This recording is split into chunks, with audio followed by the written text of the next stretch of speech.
อพ่อแม่ก็ต้องได้เบิ่งติดตามลูกหลานตัวเองเนาะติดตามลูกหลานสำหรับการลงอาบน้ำใน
อยู่ในเขตอันตราย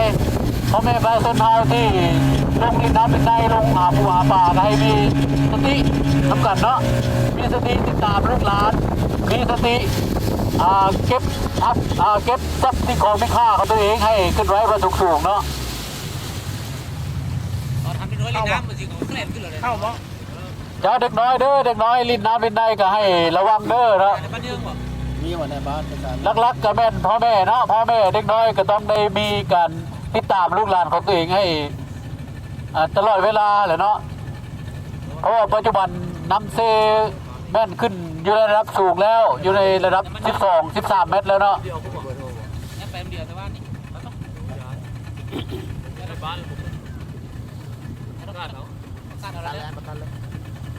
ในบ้านยังบ่จะโทรหาในบ้านยังบ่เอาประชาสัมพันธ์ถึงในบ้านยังเนาะในบ้านจะกวนเฮาเนาะมาทางฟีเดอร์เพราะว่าทางคณะพิสอบไปบ้านคันเมืองเพิ่นสิมีแนวปรึกษานำเนาะเอากระเทินเด้อกระเทินในบ้านยังเนาะมองได้นี่แหละประชาสัมพันธ์ถึงในบ้านยังมาทางแคมซีฟีเดอร์เนาะทางคณะพิสอบเพิ่นสิได้ปรึกษานำเนาะเราหมดเนาะประกาศไปเรื่อยเจ้าพ่อแม่ประชาชนเขาก็ให้มีสตินำกันเนาะมีสติในการติดตามลูกหลานมีการเก็บสิ่งของมีค่าของตัวเองนั่นแหละแม่นเอาขึ้นไปไว้บนสูงๆเนาะมีสติติดตามน้ำกันเพราะว่าระดับน้ำเซนี่ขึ้นมาอยู่ในระดับสูงแล้วอยู่ใน13 เมตรแล้วเนาะอีกถ้าฝนเขากระตกตลอดเนาะ2-3 มื้อนี่ก็ยังสิซื้อต่อตกอีกเนาะฝนนี่ก็ได้เจ้าในบ้านยังเป็นทางไหนร้อนในบ้านยังในบ้านอยู่บ่อยู่เฮือนมันอยู่เฮือนมันไปแล้ว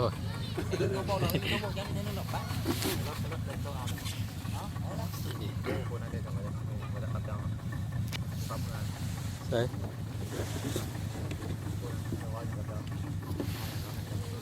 ผมจะอยู่เด็ดเบ็ดโมเดลเล่นแกล้งเบ็ดอยู่บ่อย่างนี้แกล้งเบ็ดบ่ได้แกล้งเด้อเบ็ดเด้อรอบหน้า น้ำลายแล้ว น้ำลายละ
แล้วขณะนี้คณะพิศพ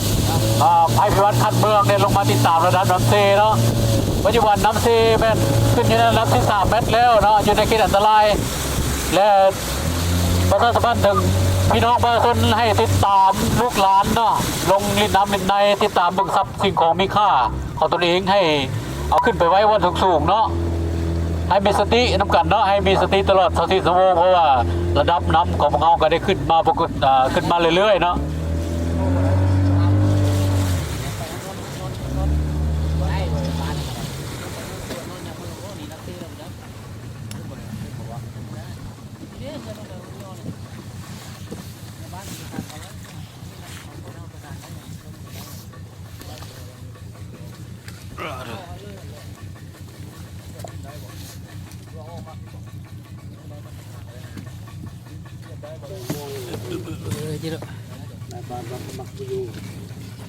เอาเด้อขึ้นก่อนสิเด้อ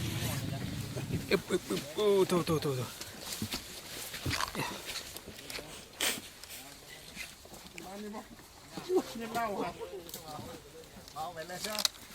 ว้าวไปเลยว้าว น้ำเซมันมีทางเอียงเพิ่มขึ้นให้มันระวัง เจ้าน้ำเซของพวกเขานี่ก็สิได้มันมีท่าเอียงเพิ่มขึ้นไปเรื่อยๆเนาะเมื่อเช้านี้มาวัดเบิ่งแล้วก็อยู่ใน12 เมตร 50 เซนแต่ปัจจุบันนี่ขึ้นมาฮอด13 เมตรแล้วเนาะก็อยู่ในเขตอันตรายพ่อแม่ประชาชนที่เฮาก็ให้มีความระมัดระวังเนาะในการลงน้ำลงในติดตามเบิ่งลูกหลานตนเองเนาะที่ลงลิ่นน้ำอาบน้ำมาแหละเนาะและมีสติในการเก็บรักษาทรัพย์สิ่งของมีค่าของตนเองให้ขึ้นไว้อยู่บนสูงๆเนาะ